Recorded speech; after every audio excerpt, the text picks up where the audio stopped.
Whoa. Sorry, 1 second. I got Matthew White, the director of Jayco-Alula, calling in. George. To discuss Again. Groenewegen winning the stage. Matthew White, how are you, my brother?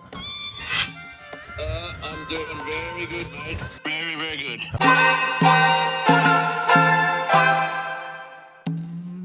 All right, everybody. Welcome back to the Move podcast, talking about stage 6 of the Tour de France. But before we get to it, for all you fellow Americans out there, happy 4th of July. Happy birthday, America. America, happy birthday. Let's just pretend things are good in America. Let's pretend we have, well, we're not supposed to get political on this show, but just imagine couple 50-year-olds running for president. I don't know. Might be cool. As it is each and every day, today's show brought to you by Ketone IQ. We'll get into that a little bit later. Alain, where'd we start? Where we finish? Stage 6 from Mâcon to Dijon. From Mâcon to Dijon. That's pretty straightforward. Huh? Mâcon to Dijon. What a win. Wifey's hometown, by the way. Why?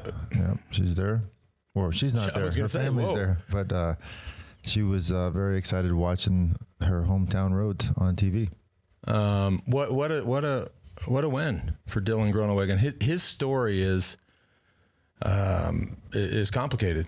His past is complicated. The last 4 years since the crash that so many people saw in the Tour of Poland, he was an outcast. He was the villain of sprinting. We just went back and rewatched that crash just to see it again. I mean, it's the worst. It's one of the worst crashes in a sprint that you could see. Yeah. I'm sure there have been worse that we haven't seen, but it is horrific.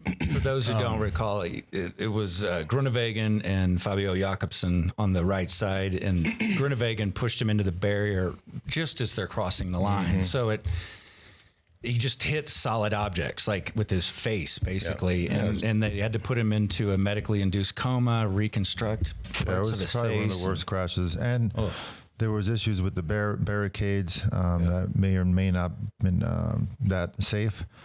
And look, I mean, this stuff happened. Sprinting is a dangerous game. I mean, we saw it today with Philipsen putting Van Aert into the barricades as well. And that's a question of, well, am I going to break here or am I just going to risk my life and keep going? So this happens every day, and unfortunately, that one was just a comedy of errors, and it was one of the worst crashes I've ever seen.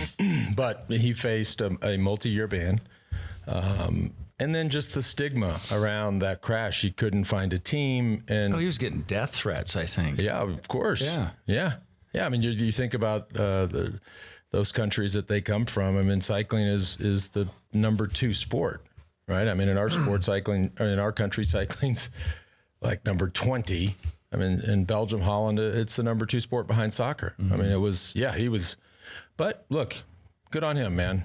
Found his way back to the front of the peloton, winning stages of the Tour. Well, I think what helped too is Jakobsen's back and healthy and racing and sprinting again, as opposed to being just his career ending. Yeah, I don't think also much, for sure. I don't think there's much love lost there between the two, which perhaps may motivate Jakobsen for the next sprint stages, seeing that his arch enemy won today, but perfect sprint. I mean, clean line to the finish. Philipsen was not happy at the end, ended up perhaps getting DQ'd. We're going to get into that. Yep. That I think that would be a big story. Before we do, today's show brought to you by Element. You hear us talk about it all the time. I sweat my ass off. I just straight up. I'll be honest. Like I ride with George. I look over and he's like dry as a bone. And I'm like wringing out my jersey. My glasses are soaked. It's just my thing. I just sweat a lot, but I found a way around it. Found a hack, and that's Element. 1,000 milligrams of sodium, 200 milligrams of potassium, 60 milligrams of magnesium. No sugar, no gluten, no artificial ingredients. They've got the new carbonated drink. Now this, I just look at this can, right? Stay salty. How dope is that packaging? I love this line too. Welcome to the next chapter in the salty rebellion. I mean, and it's delish. And the colder just a little tidbit, the colder you make it, the better it is. Just FYI from my experience. Free sample pack for our listeners. If you head on over to Drink, lmnt.com/themove. Be sure to try this new Element Sparkling. Love it. It's 16 ounces, by the way. Head on over to drink, lmnt.com/themove. Try out the sample pack. Get your flavors dialed in. Go from there. Also today, brought to you by Momentus. Most people know how important a healthy diet is for your brain and body to function at their best day in and day out. But we often fall too short on the most essential nutrients to be at our best, and me included. My go-tos are Momentus creatine, omega-3, and protein each and every day to make sure I'm covering all my bases. Let's talk about creatine for a second. Research suggests creatine is essential as any other micronutrient for optimal brain and body function. Momentus creatine is sourced from Germany, and y'all know I've been hitting the gym. George and I have been we were in the gym before the stage today. I was looking over. George was doing some Snoopy push-ups. I was actually hitting the gym. All of these supplements and wait, what are Snoopy push-ups? Yeah, I don't know what they are either. But he can outpush. He can do more push-ups than I can. That is for sure, and I'll put that on the record. And we did a deviation here from Momentus, please. I was drinking a lot of sparkling water at dinner the other night, and I told George if he could do 8 true pull-ups, I'd give him $1 million. That's hard. Truth. This is truth. If you haven't been doing them, that's. He gave me the whole month to do it. No, I didn't. No, I didn't. Yeah, well, I thought that was, he got two, he got 2.5 today, so I am now a millionaire. He didn't remember the part. Anyways, we have been hitting the gym. It's been great to hit the gym upstairs at Aspen Mountain Fitness. Come down here, record the show. Mark up there has been a great host. But at the end of all this, and I saw George right before we started, he added the Momentus protein, the omega-3. By the way, omega-3 sourced from Norway. There's a reason why the world's top athletes and experts use and help develop Momentus products. So if you're like me and you want to support your brain and body with supplements made and used by the best, go to livemomentus.com/themove and use the code THEMOVE for 20% off all our favorite products. That's livemomentus.com/themove. Also today brought to you by Roca down there in Austin, Texas. Rob and his crew. I mean, look, hell of a win by Groenewegen, but can we talk about those glasses? I mean, do we know what kind they are? I don't know, but that thing on the front, I mean, imagine if he's wearing Rokas. It would have been unbelievable. It would have, better looking. But they have the whole suite of products. They've got sunglasses. They've got the chillin' sunglasses like the aviators. I love my titanium aviators. George, you have are those the Banderas? Those ones you keep showing off? I mean, look at the man. Look at the man. You just don't need to say much. No, you don't. I mean, if you wear that to the parade right after that, we're going to need to call the city. I mean, we have to reinforce. Also, the readers. I can't go anywhere without my Roca readers. I'm up to 2.0, for you loyal listeners who have tracked the deterioration of my reading. I started at 1.25s. I'm now to 2.0s. Probably need 2.25s, but they are the best. Hand built in our hometown of Austin, Texas. The Move listeners get 20% off. Just go to Roca, that's ROKA.com. 20% off. Use the code THEMOVE at checkout. Not another, we didn't see 36. I did like, you saw a different Astana team. They just look confident. They're like, wait, our guy can win. Yeah. We just got in, and they were up there represented kind of an interesting run-in. Cav had the mechanical early in the stage. I'm so curious, George, to get your thoughts on that. Just him having to kind of weave his way back through the cars. When it happened when there was crosswinds and everything split too. Yeah, I mean, it was the worst timing for him. But if you think about a final sprint, you have to produce so much power.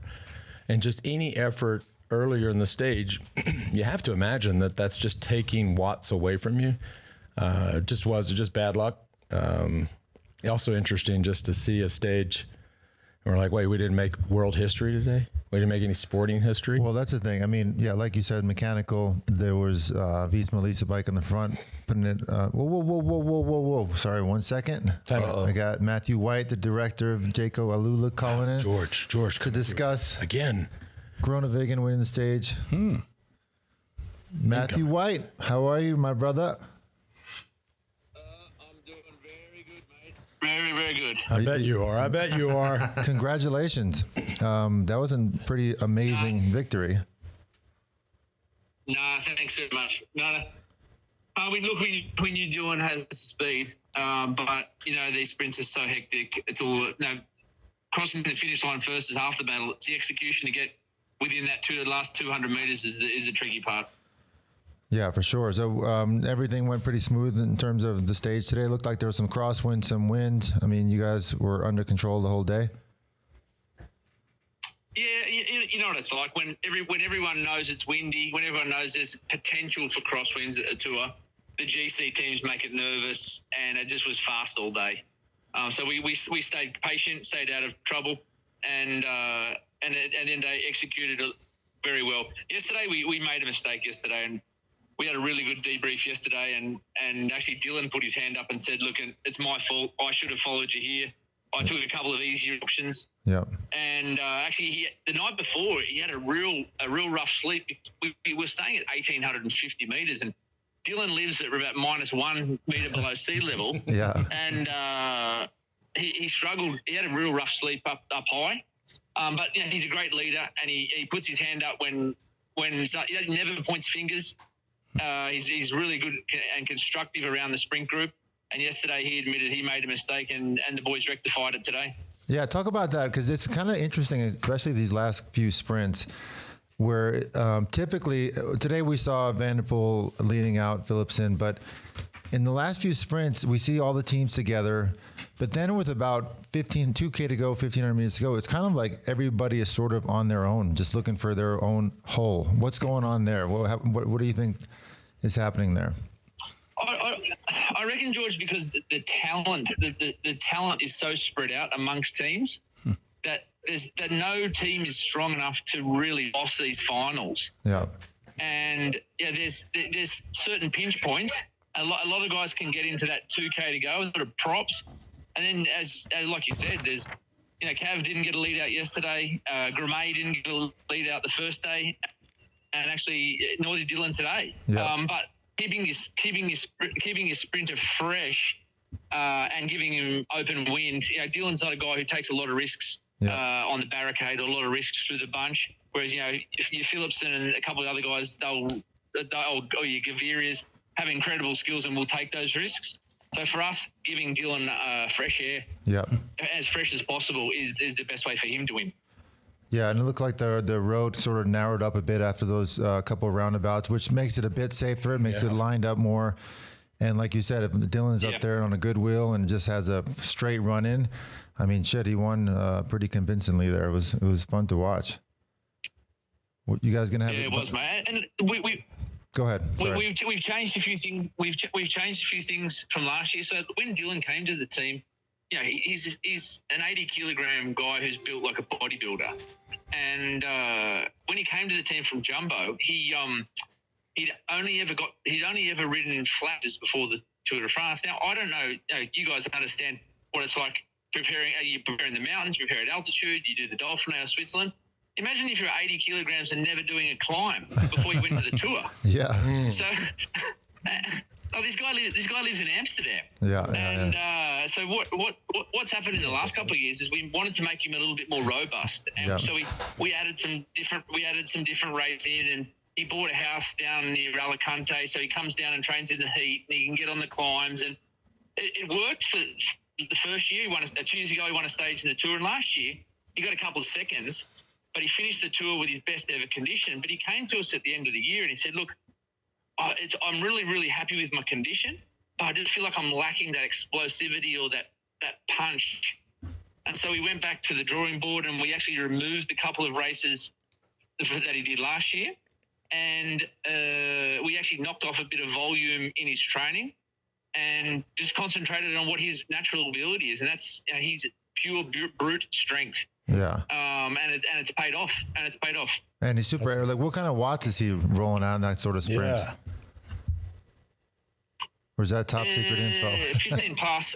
15 plus, around yeah. 15 plus, but I don't know exactly, mate. But he's a big, strong boy. And just super aerodynamic. That was fun to watch. So What's up next for you guys? Obviously, we've also talked about 6 stages in Tour de France, 6 different teams have won. I mean, that's kind of very not normal for the Tour de France. What do you think? Why do you think that's happening? Well, I think it was a pretty unusual start to the Tour this year, wasn't it? It's probably one of the toughest starts to the Tour I can ever remember. You know, when did we start the Tour de France in 35 degrees and 4,000 meters of climbing? Yeah. And I think those 2 days. I think those 2 days in Italy. Oh, well, when have we seen 2 breakaways win the first 2 days of the Tour de France? Yeah. So it sort of set the scene. And I think, you know, there's already been a pecking order sort of been put up there as far as the GC guys go. And I think with the 3 sprints we've had, as we've seen, it's very, very open this year. I don't believe Philipsen is on the same form as 12 months ago. And which is great for us, but it's great for everyone, because I think, you know, there's probably 6 or 7 guys who have the ability to win here when you don't have one dominant team. Yeah, for sure. Wow. Well, great. And Whitey, we appreciate your time. Thank you so much, and congratulations to the whole squad. I mean, that was very exciting to watch. I have a question. Just Whitey, it's Lance. I hope you can hear me over here. George likes to keep his distance from me, but congratulations first of all, and let Darren McQuaid know that just limit his Guinness consumption tonight to about 6 or 7, please. I will. I'll pass that on. Darren will be a happy man, and Barry will be a happy man indeed. And we'll try to keep it half dozen. I think half dozen will be enough. Yeah, even half dozen. Great, awesome. All right, Whitey. Well, good luck the rest of the race, and we'll check in here in the next few days. Yeah, awesome, guys. Thank you. Yep. All right, thanks you. Whitey. Ciao. What a guy. I could listen to him all day. Yeah, I know. He's great. We were teammates with him. One of the funniest teammates I've ever had. He's so funny. He's awesome. Just super great attitude, and just very knowledgeable in terms of tactics. And he's got a ton of respect from his team. Yes, he's doing a great job with that team, and it's fun to watch. Yeah, and to reiterate, I mean, I this idea of, or the fact that we've had 6 stages, 6 different teams. I think it's great. I mean, I guess in a perfect world, you would have, I don't know if that's mathematically possible, you'd have every stage win a tour. I mean, if you're trying to keep sponsors keen, I mean, if you have certain sponsors that are in the sport that A, want to get in the tour, and then B, want to win a stage, I mean, and that's all they want, right? That makes their year. I mean, we're off to a good start. For sure. I suspect that streak might end tomorrow. But maybe not. We'll talk about the time trial in a little bit. He shed a little more light on how difficult this has been for the sprinters in this first week. That lumpy, hot first day. Galibier stage 4. And, you know, you heard him talk about Groenewegen's size and training.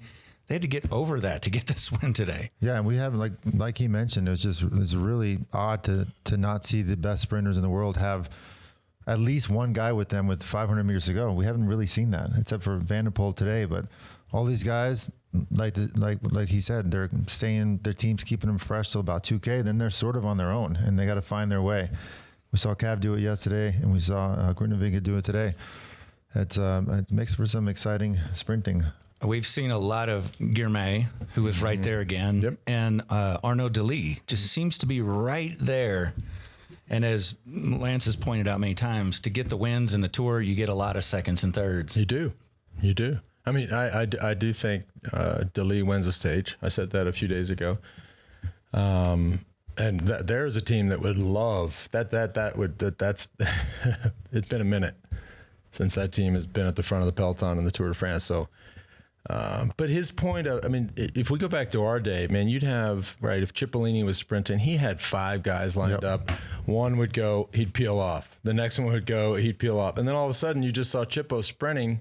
And the next thing you know, he's putting his hands up. It was like they were practicing it. Well, they did practice it. I mean, this was a true train. Maybe those days are done. Well, no, like he said, there's the talent is so high right now that, I mean, each team has such good sprinters that the fight is just so big of a fight to get there in the last kilometer that it's impossible for them to be together. Currently, we haven't seen it happen, which is really interesting. Well, we have to talk about Jasper Philipsen because we have a clip and we also have an update for those who may or may not know. But before we do, today's show also brought to you by Ketone IQ. We touched on it at the top of the stage. We often hear that fasting and exercise are good for the brain. HVMN launched the world's first drinkable ketone in 2017. Ketone IQ is their latest innovation on ketones with improved effectiveness, taste, and cost. Ketone IQ delivers clean fuel that can cross the blood-brain barrier, supplying your brain and body sustained energy, focus, and sharpness. 30% off your first subscription order plus a free 6-pack when you use the link ketone.com/TheMove. That's ketone.com/TheMove. George, you have quite the array. I was looking on the monitor. I mean, your ketone. I love these offerings. little packets for like during the rides or working out. Yeah. Super simple, super easy to carry. Yeah. Love and it. just a small note there on the free 6-pack for Darren McQuaid, who's the GM. Of course, y'all know the McQuaid name. See, I didn't know that. When you brought that up, I was like, what are you talking about? I had no idea he was a GM. He's the main guy of the team. Oh, okay. Just stick with me, kid. I'll teach you all this stuff. He and I WhatsApp all the time. I mean, I get a lot of. He's not FaceTiming you, is he? During the show? No, but anyways, Darren, just FYI, that's a free 6-pack of ketones, not a free 6-pack of Guinness. Yeah. Which I know you'll be hammering tonight. Also today, brought to you by Helix Sleep. This is you too, George. Right? We both have our customized. What about? I do. Yes, I have a custom us Helix. 3 have. Our Helix customized mattresses.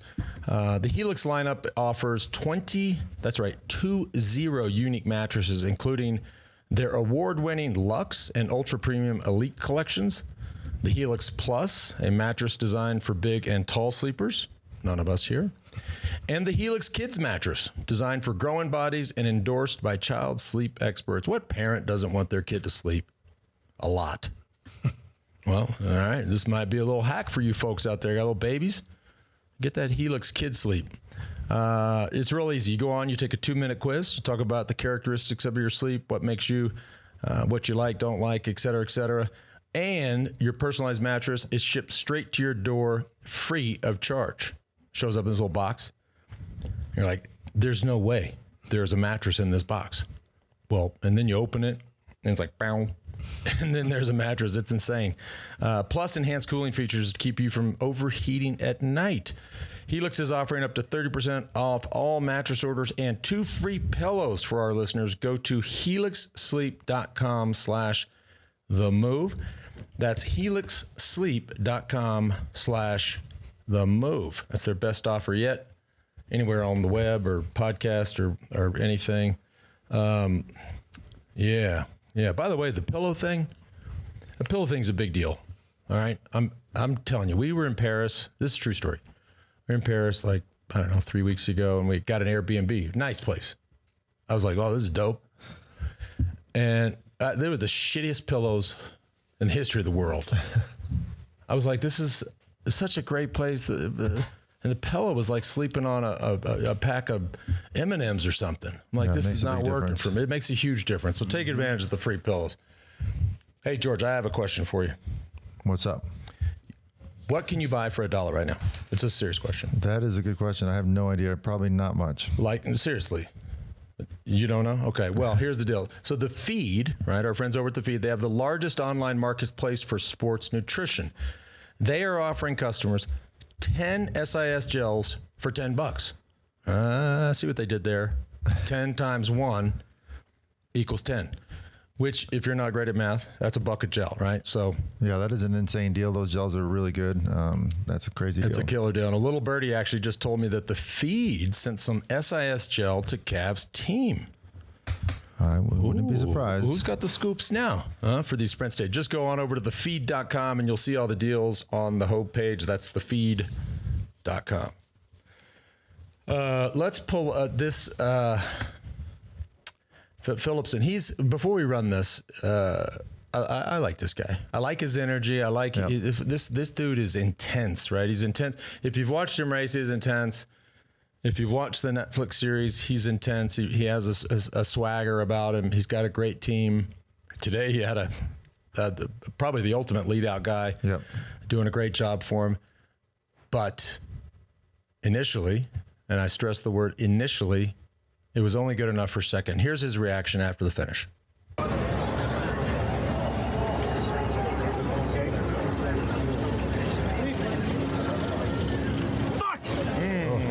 swear jar.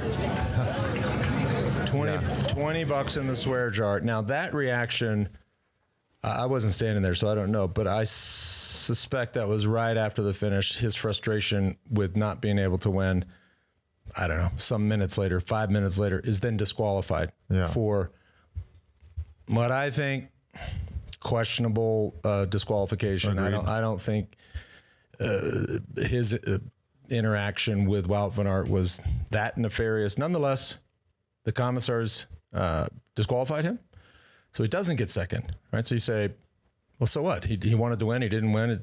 Who cares if he gets 82nd?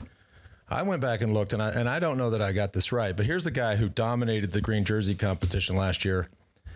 By getting second, he gets 70 points. Yep. I think that's right. Y'all check me on that. 70 points he's not going to get, which these guys are so competitive in this green jersey. I mean, they sprint in the intermediate sprints. They sprint to the finish. Every point counts. 70 points, a lot of points.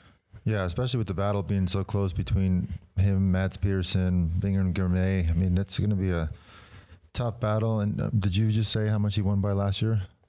Did I miss that? I looked up. No, last year he won. If y'all will recall, last year, I mean, he blew it out. Like he won the green jersey with fingers in his nose. And I want to say he won by 118, 120. He won by that was considered a blowout. Yeah. So you take away 70. Yeah. He's roughly 70 points down now in first. That's a big blow for his green jersey aspirations. And mind you, he won 4 stages. Right. Yeah. So I think 6 stages last year. He's won 6 total. He won 4 last year. I'm on. Yeah. I'm on America's birthday. I'm on. You are on. But 4 stages last year. That's 100 points each. He doesn't have a stage. He's saying to himself, now I have to, if I want to win, defend this green jersey, I got to go win a lot of stages now. Yeah, one thing's for sure. The battle for everything in this Tour de France is going to be epic. The GC, the sprints, the green jersey. I mean, it just keeps getting better and better. I don't think we've seen a tour this exciting from the start in a long time. 6 different teams winning 6 different stages. This is about as good as it gets. You mentioned Mads Pedersen is up there in points. And if you did not see the crash behind the sprint yesterday, I can't believe he started. They were going to play it by ear. We'll let you know in the morning if he starts. I didn't know that. And he did line up today after landing on his shoulder and back really hard. Yeah, not only did he line up, he went for some of the green jersey sprints in the middle of the stage. So he's that guy's a warrior, no doubt. And I think it's like the Ginsu Knife. Explain. Go ahead. The Ginsu Knife. Those commercials like when you were a kid and you were watching, Leave It to Beaver or something or whatever, and you cut to break and they'd start advertising the Ginsu Knife, like this knife that could cut an aluminum can, then cut a tomato, and then Right. I remember. George is like, I have no idea what you're talking about. He wasn't just plopped down in front of the television. I remember the Ginsu Knife, but what's your point? But at the end of the, you're already buying the thing, right? You're like, wow, just cut that can, and now it's cutting the tomato, and then at the end they go, but wait, there's more. I mean, this tour keeps having those moments. Yeah. That was the point. Oh, got it. I thought it was a Mads Pedersen point, but no. A time trial. I'm genuinely very, very curious about tomorrow's time trial. And I'm, if I had to, the biggest question mark is Jonas Vingegaard. We're hearing rumblings. And I'm still trying to suss out if those are people on the ground or if they're just trying to glean this stuff from watching on TV. But I'm hearing rumblings from a propeller head on our team that the team morale at UAE, whether it's the Ayuso stuff or whether that something is off there in that team bus, and that the vibe over at Visma Lease Bike is a little more optimistic. Jonas Vingegaard, imagine a world where he takes time. I'm not saying this is going to happen. But here's a guy that says he's happy that he only lost 50 seconds. His time will come. He's going to focus on the last week. Imagine a world, because he's shocked the world before in time trials. Yeah. Imagine a world where he takes time. I mean, I think we all sat back like, oh, shit, get the popcorn. But Remco's the current time trial champion. All of these guys are, somebody's going to have an exceptional performance. I just don't know who. I don't know if it's Tade. I don't know if it's Vingegaard. I don't know if it's Remco.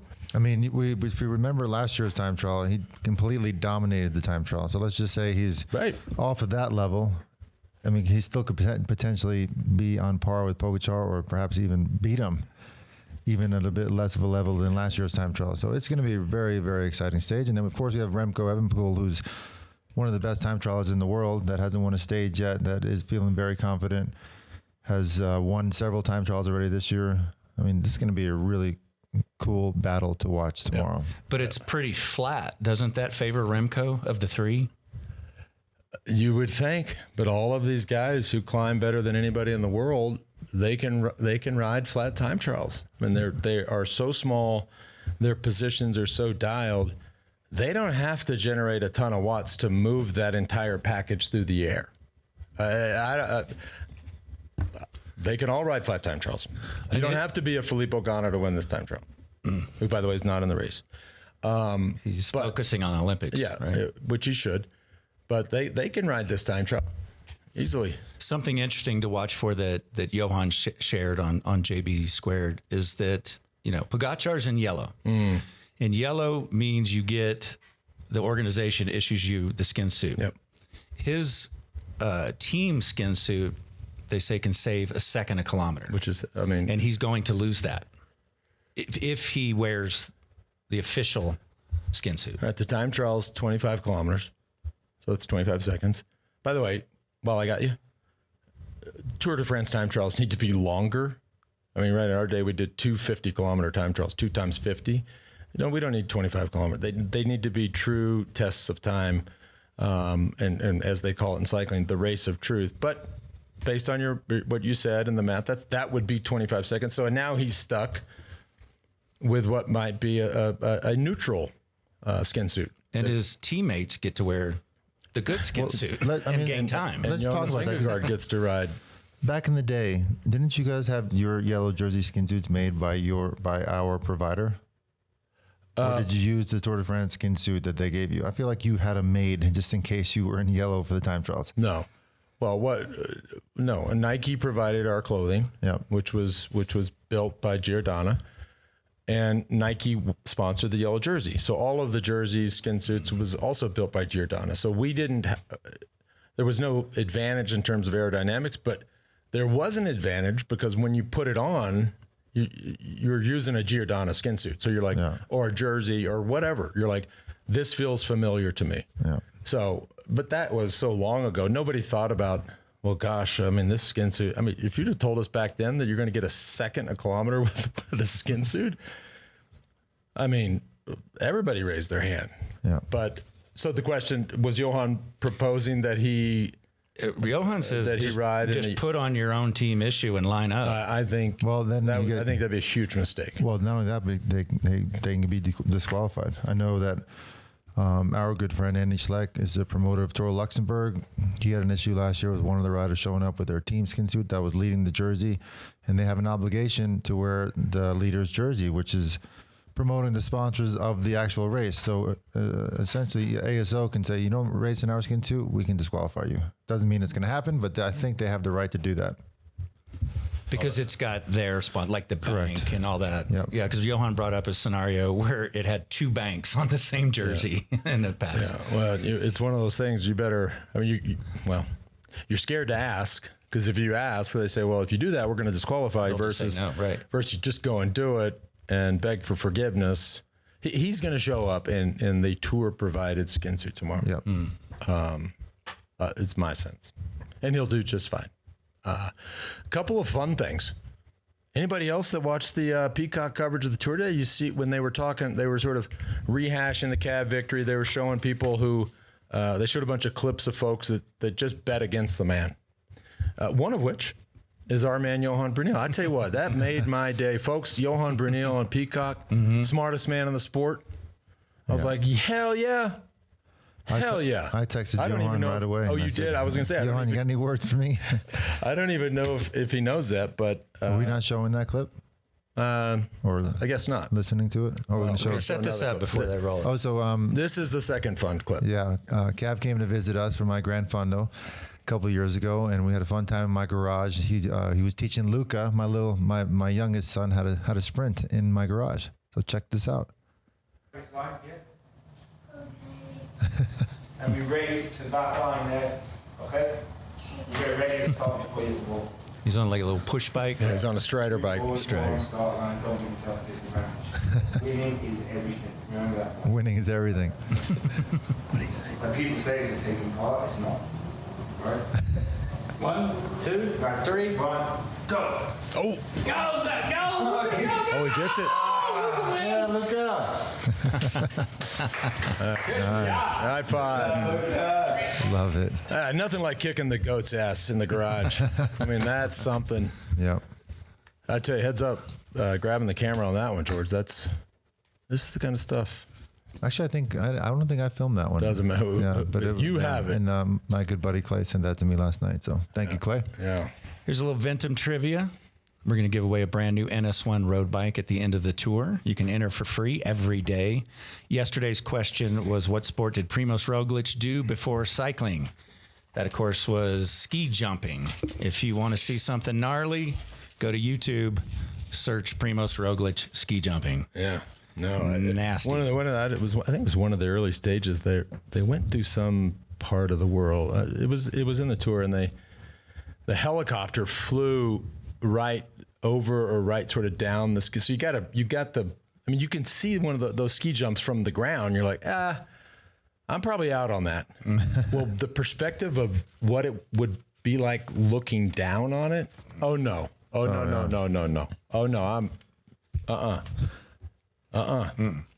ever. No way. No. All right, today's question. What was the name of the first pro team that Lance and George joined? Okay. All right. Well, George turned pro when he was about 15. So we did join the same team. Yeah. Not at the same time. Not at the same. You joined a year before me. We were a year off. And I'm actually watching this YouTube video of Roglič. Oh my goodness. Oh, it's painful. Yeah. Wow. Anyway, send your answer into ventumracing.com/themove. Free bikes. Enter every day. Good luck. free bikes. A couple comments and questions real quick. Mike writes, by the way, Tadej Pogačar was 10 years old when Mark Cavendish raced his first Tour de France. Jay Berg writes, I've never seen so many riders congratulating a stage winner. Yep. That was true. That was amazing yesterday. Yep. Mike writes, hi guys, I love the pod. I'm always amazed that there aren't more crashes of team cars with riders, motorbikes, and other cars and fans all over the road. They certainly bump into each other a lot. The cars do. Do the drivers of those cars have to go through any special training, or do they just chosen for being the best drivers of the team staff? They do. They have to. Most of them have gone through anywhere between a 5 and 15 year course, and it's a very simple course. It's professional cycling. Everybody that's driving that car in the behind the peloton has raced in that peloton, so they know how that organism ebbs and flows and moves, and they're not looking out at castles and sunflowers. Like they feel like they're in the peloton, so they can see what's about to happen. So yes, I mean that said, as a former rider. And have been in the passenger seat of those guys driving that I've been teammates with, it is very scary. I mean, there is so much going on. Riders going back and forth, cars braking in front of you, people. You have to be head on a swivel at all times when you're driving the car behind the caravan. I will never forget, and I don't remember what year it was, but speaking of Nike, Phil Knight came to one of our tours and rode in the team car with Johan in a big mountain stage. And when he got to the finish line, this is Phil Knight. All right. We've been to the Olympics and the Super Bowl and it all. Everything. He got to the finish line, got out of the car. He says, that is the most exciting day in sports I've ever experienced. Wow. That's amazing. That's a very hard seat to get, right? That's not, the Super Bowl has 80,000 people there. There's one person sitting in that seat. But when he got out, he was like, I cannot believe what I just saw. So that's another thing that technology has changed in our sport. We would have guests all the time. Now it's very rare that any team has guests because they have a driver and then they have another director in the passenger seat reading the Velaviewer app telling them what's coming. So the wind and all that stuff. And then you got the mechanic and all the spare wheels in the back. So I think the gas in the car is a thing of the past. Here's another good question. You stated on the show yesterday that Jonas Vingegaard could get stronger as the tour progresses. Can you explain how this is possible, given the tour's taxing day-to-day grind and virtually no recovery period? That's from Brian. That's a good question. Go ahead.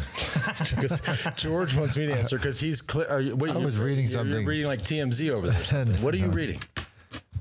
Actually, finish your story. Then he's checking out that finish your answer. Yeah,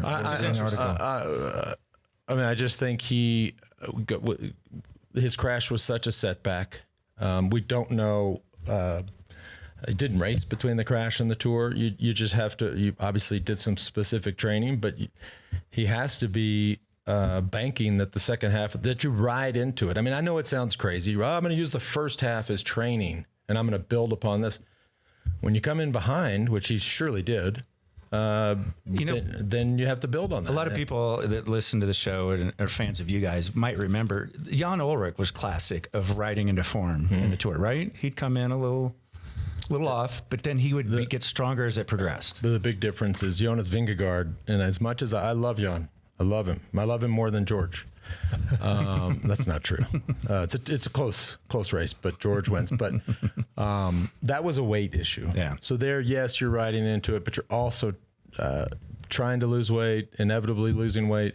Jonas Vingegaard doesn't need to lose weight. Right. No. Right? So he's trying to do is find some form, some power, some fitness, and hope that it comes together in the second half. Yeah, I mean, and I think the major goal coming in was like getting through the first week and not losing much time. And I think they've superseded their whatever hopes they had. They're in a much better position, I think, than any of us could have imagined them being in.